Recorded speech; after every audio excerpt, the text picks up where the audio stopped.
Hello ಗೆಳೆಯರೇ, ಎಲ್ಲರೂ ಹೇಗಿದ್ದೀರಾ? ಎಲ್ಲರೂ ಚೆನ್ನಾಗಿದ್ದೀರಾ? ಇದು ಜಾತ್ರೆಯ ಕೊನೆಯ ಎಪಿಸೋಡ್ ಆಗಿರುತ್ತೆ.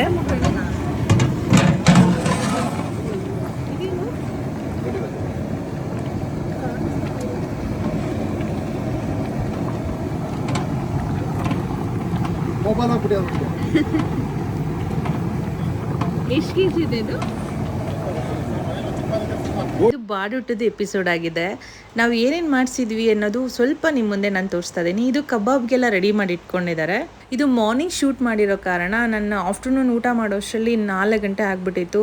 ಸೊ ಆ ಟೈಮಲ್ಲಿ ನಂಗೆ ಶೂಟ್ ಮಾಡಲಿಕ್ಕೆ ಆಗಲಿಲ್ಲ. ನೈಟ್ ಒಂದು ಚಿಕ್ಕ ಕ್ಲಿಪ್ ಇಟ್ಕೊಂಡಿದ್ದೀನಿ, ಅದನ್ನು ನಿಮಗೆ ತೋರಿಸ್ತೀನಿ. ಇದು ಚಿಕನ್ ಬಿರಿಯಾನಿ ಟಿಫಿನಿಗೆ ಮಾಡಿದ್ವಿ. ಬಿರಿಯಾನಿನೆಲ್ಲ ನಾವು ಸೌದೆ ಒಲೆಯಲ್ಲೇ ಮಾಡಿಸಿದ್ವಿ. ಇದು ಪೈನಾಪಲ್ ಮಿಟ್ಟ ಅಂತ ಹೇಳಿದ್ರು. ಬಟ್ ರುಚಿ ಅಂತೂ ಎಷ್ಟು ಸೂಪರ್ ಆಗಿತ್ತು ಅಂದರೆ ಅಷ್ಟೇ ಸಖತ್ತಾಗಿತ್ತು.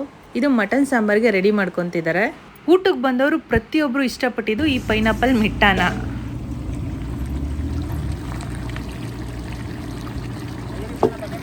ಏನೇನಾ ಇದು? ಅಲ್ಲಿ ರೆಡಿ ಆಗಿರೋದು ಚಿಕನ್ ಬಿರಿಯಾನಿನಾ? ಇದು ಆ ಟಿಫನ್ಗೆ ಇದು? ಹಾಂ.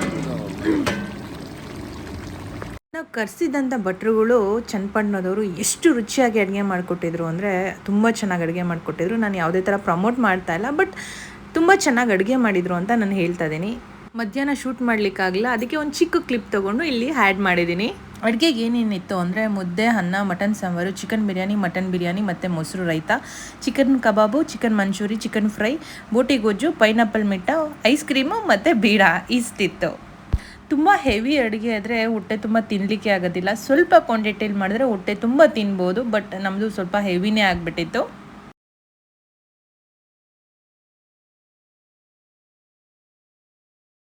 ಸೊ ಇಷ್ಟು ರೆಸಿಪಿ ಇತ್ತು.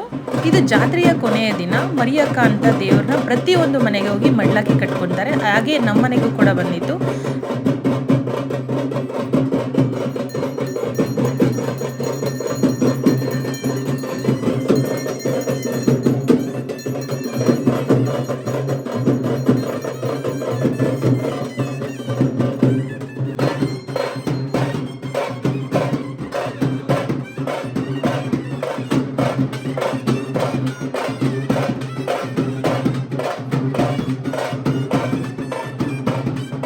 ಇದು ಊರಿನ ಕೊನೆಯ ಆರತಿ ಆಗಿರೋದ್ರಿಂದ ಪ್ರತಿಯೊಬ್ಬರು ಬೇರೆ ಆರತಿ ಮಾಡ್ಕೊಂಡು ಹೋಗ್ತಾ ಇರ್ತಾರೆ. ಟೋಟಲಿ 3ನೇ ಆರತಿ ಆಗಿರುತ್ತೆ.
ಇದು ಗೂಬೆ ಕಲ್ಲಮ್ಮನ ದೇವಸ್ಥಾನ ಹೇಳ್ತಾರೆ. ಸಾಕ್ಷಾತ್ ಲಕ್ಷ್ಮೀ ದೇವಿನೇ ಇಲ್ಲಿ ನೆಲೆಸಿದ್ದಾಳಂತೆ.